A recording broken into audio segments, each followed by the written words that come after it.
In today's video, we're gonna be breaking down Brad Pitt's hairstyle from Fury. My name is Jesse, and if you're somebody who's new here and you're looking for men's hair tips, tricks, tutorials, all that kind of good stuff, make sure you hit that subscribe button and check out my other videos because that's what I do here. Now, this video may be coming a little late, but even to this day, all the time, people are requesting this hairstyle. And if you're somebody with very straight hair, this is a very good hairstyle to go for. So, I mean, it kind of makes sense. Anyways, with all that being said, as always, expect this video to be broken down into 3 major segments. The first of which is going to be hair analysis, where we're going to be going over things like his hair type, texture, condition, and the aspects of his hair that allow him to get this style. The second portion is going to be styling, where we're going to be going over things that his stylist might have done on set to achieve this look, and also some tips and tricks that might help you achieve this hairstyle for yourself at home. And the third section is going to be what to tell your barber if you're sitting down in a barber chair looking to get this haircut. So without further ado, let's kind of dive right into section 1, hair analysis.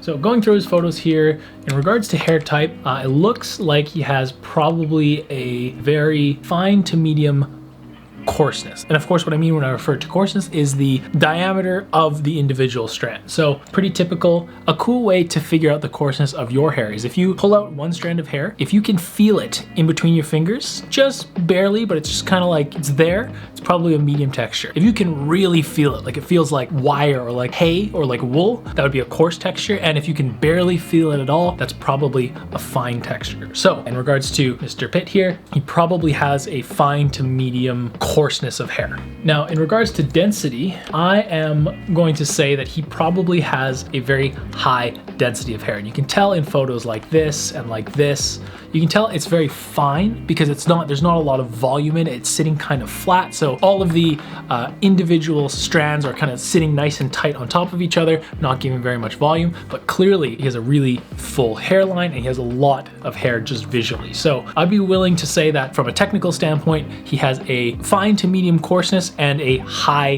density hairstyle. Now that actually leads into a lot of why he's able to achieve this Fury look, but we'll get into that. We'll get into more of that in a second. Obviously throughout the movie it looks very rough and rugged. Now I guarantee you a lot of that was done intentionally through what's known as texturizing or layering in the haircut, but a big thing is that it looks like it's colored. So it looks like he does have some blonde highlights in his hair. I don't know why a war commander would have highlights in his hair, but I'm not in the military, so you don't ask me. Oh, for sure. Even in these pictures where his hair is looking a little bit darker, you can tell that there is definitely some color put in there. So in regards to the condition of his hair, generally, I'd say he has a very healthy head of hair. It looks quite smooth and clean, and obviously he has a lot of money, so he's probably paying for top quality product and probably has his own personal stylist to do all this for him. But the style in the movie, because he does have that color in his hair, I wouldn't be surprised if it's a little bit more of a compromised condition.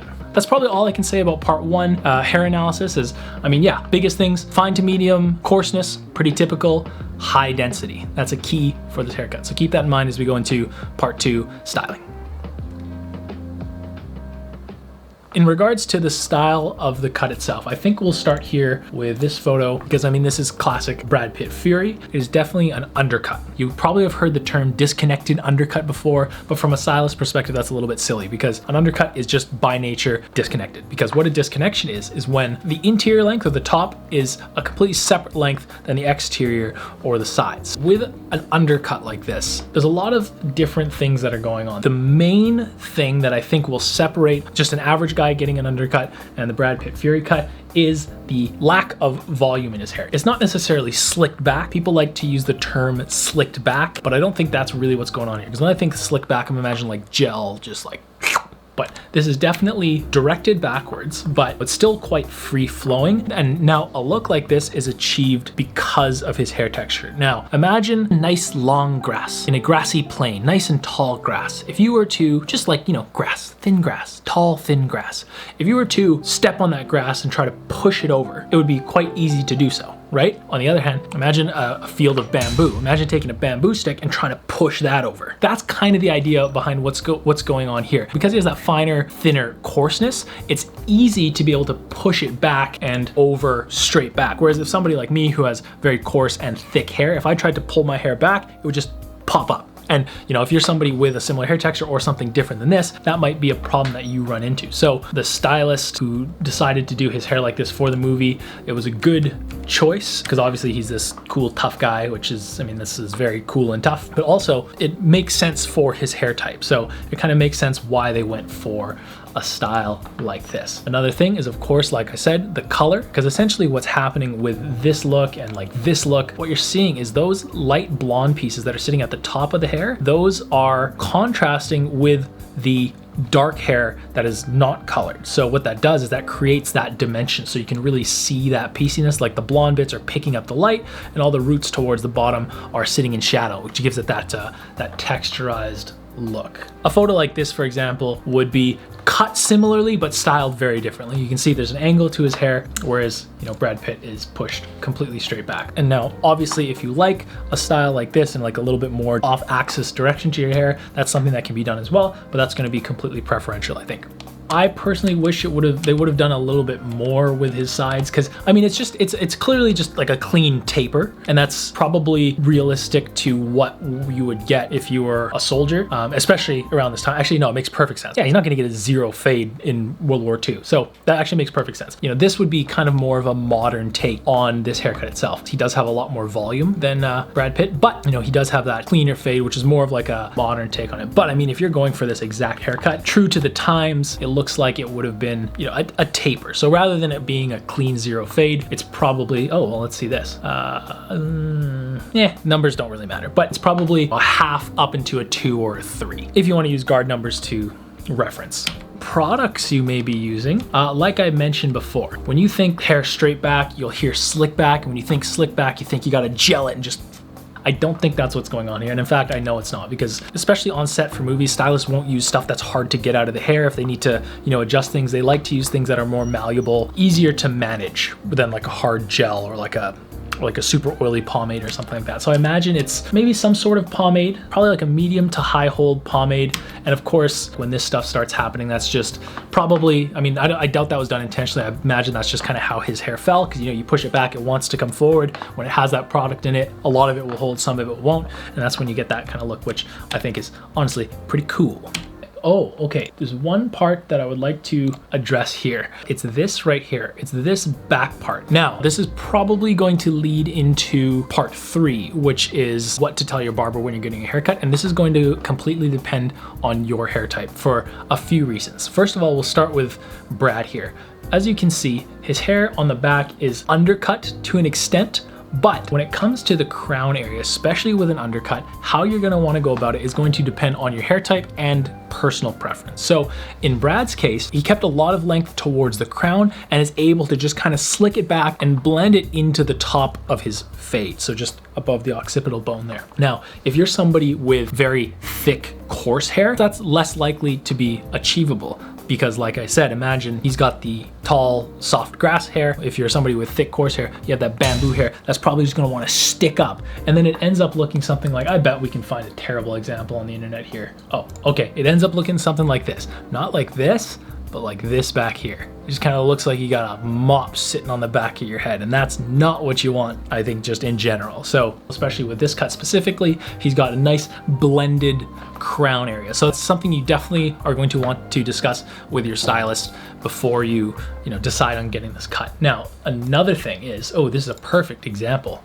Brad Pitt, he has a very wide head, but because he's got such a wide jawline, it kind of squares everything out. It looks quite balanced. Now, the reason that is relevant to his haircut is because depending on your head shape, where you get your fade cut up to is going to have a huge impact on the outcome of this look. Brad Pitt, because he has such a big head and because he has so much hair, he could go quite high on his fade and still have it look like he's got a lot of hair on the top of his head. The point is, everybody has different head shapes, and if you have a head shape that kind of comes in towards the top rather than out or squared off, I mean, this is an example of a haircut that you might want to stay away from, because as you can probably imagine, it's gonna look a little mohawky. So when you're deciding on how high to go up on that cut, obviously discuss with your stylist what they think, and hopefully they know what they're doing well enough to kind of come to a good place where you guys are both happy. So I think that's probably it for part 2. So I'm gonna head back over there, and we're gonna be going into part 3, which is what to tell your barber if you are sitting in the chair and looking to get this haircut for yourself.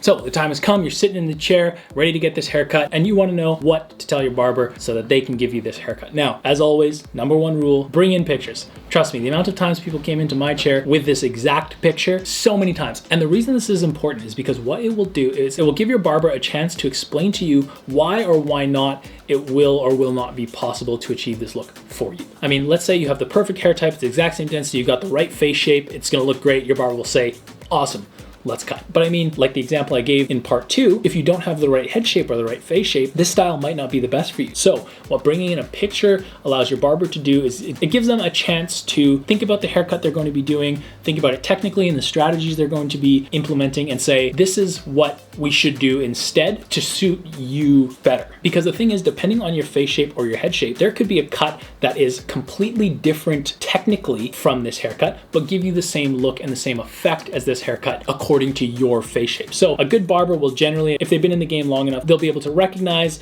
what will or will not work with your face shape or head shape. So, I mean, that's something that you as a client, you know, you have the right to ask, you have the right to inquire with your barber about. I mean, do you think that this hair would suit me? And if not, you know, why and what else can we do to achieve something similar? So always bring in pictures if you can. For the sides, like I said, I think just because the time that the movie was set, they just decided to go with a classic taper rather than like a cleaner fade. And of course, if that's the look you're going for, perfect. I mean, that's great. But I mean, what I would suggest, especially nowadays, go for like a nicer, cleaner fade. Barbers this day and age are really good at that. So just to kind of modernize the look a little bit, that's something that I would do. But of course, that's completely up to you. How high you should go with the fade is what's going to make or break this haircut. So make sure you're discussing that with your barber. If you have like a wider head shape and you can go a little higher, maybe go for that. But if you've got a smaller, thinner head, you might need a little bit more length on the sides to be able to achieve this. The second thing for the top is going to be your hair type and your texture. So like I said, if you have thicker hair, you might have to do a lot more thinning and a lot more texturizing in order to achieve this look. You might need to leave a little bit more length towards the top of the fade so it can all blend in. And again, if your barber knows what he's doing, this is all stuff that, you know, we as hairstylists or barbers should be trained to understand. Now, I'm excited to say that this is the first video where this haircut and this hairstyle is right up a barber's alley. Normally what I say, especially with the longer styles, you oftentimes want to see a hairstylist just because they have more experience with longer hair and how the hair falls and sits and everything like that. But in this case, this is a classic barber cut. In fact, this is one of the classic barber cuts. You know, any barber who's been around long enough will be very comfortable with this kind of hairstyle. So you're definitely open to a lot more options in regards to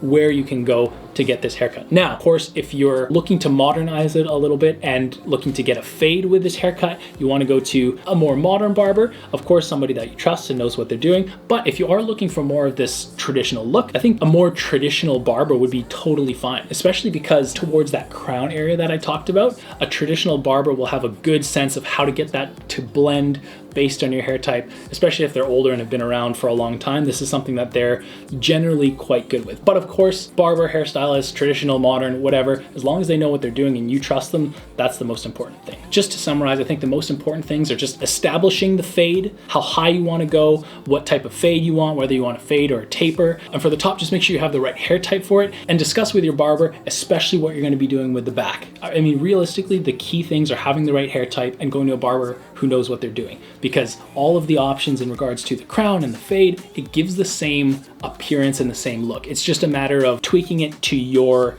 liking. So, I mean, if you're thinking about getting this haircut for yourself, I hope this has been helpful for you. This is a classic. This was a fun one to do. So if you enjoyed and you found it somewhat helpful, please leave a like because it really helps me and the YouTube algorithm. And I think last video we're at like 500 something subscribers. We're now at 650 subscribers. So we keep growing and everybody has been super supportive up until this point. And that makes things easier for me and makes me continue to strive to make content. So keep it up. And if you guys have any suggestions as to what hairstyle you want to see me break down next, feel free to leave that in a comment and we'll hopefully see you in the next video.